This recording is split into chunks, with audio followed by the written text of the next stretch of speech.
വേട്ടം വന്നല്ലോ, വേട്ടത്തുള്ളാൻ വന്നല്ലോ, വേട്ടയ്യനല്ലോ. അവന്റെ ദൈവമേ, എത്രയോ നൂറ്റാണ്ടുകളായിട്ട് ഈ ടൂർ പ്ലാൻ ചെയ്തു. ഇന്നെങ്കിലും ഇത് നടക്കാൻ പോവാണ്. ഞാനൊന്ന് പൊളിക്ക് പോയിട്ട്. വേട്ടം വന്നല്ലോ, വേട്ടത്തുള്ളാൻ വന്നല്ലോ. നീയോ പോയിട്ട് അടുത്ത ശനിയാഴ്ച ഏട്ടൻ വന്നല്ലോ. മോളൂസേ, ഏട്ടൻ വന്നല്ലോ. ആരത്? നീയോ? നീ എന്താ ഇവിടെ? അത് മുതലാളി, പിന്നെ മുതലാളി ടൂറ് പോകാൻ പറഞ്ഞപ്പോ ഞാനും കൂടെ കയറി ഇരിക്കാൻ വേണ്ടി വന്നതാ. ടൂറിന് പോകുമ്പോൾ കയറി വരാൻ ഞാൻ എന്താ ടൂറിസ്റ്റ് ബസ്സോ?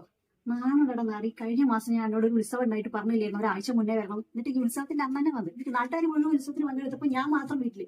മിണ്ടരുത് നീ, മുതലാളിയത് മാത്രം പറയരുത് കേട്ടോ. കഴിഞ്ഞ മാസം എനിക്ക് നേരത്തെ വരാൻ പറ്റില്ല, അതുകൊണ്ടല്ലേ ഞാൻ ഈ മാസം നേരത്തെ വന്നത്. നമുക്ക് ഒരുമിച്ച് ടൂർ പോവാം. തന്റെ അടുത്ത് ഞാൻ എന്തുണ്ടാക്കാൻ വന്നത്? ഞാൻ ഈ ടൂറിന് പോകുന്നു പറഞ്ഞു കഴിഞ്ഞാൽ പോകും. അല്ല, നീ തപ്പ ഇവിടെ? ഇന്നലെ എനിക്ക് ജലദോഷമൊന്നും ഇല്ലായിരുന്നല്ലോ. അത് മുതലാളി അവൻ വന്നപ്പോ അവന്റെ കൂട്ടിന് വന്നതാ. രണ്ടുപേരും കൂടും കുടിക്കെടുത്ത് ഇറങ്ങിക്കോ. രണ്ടാളെ ഞാൻ കൊണ്ടുപോകും. എനിക്ക് എന്തായാലും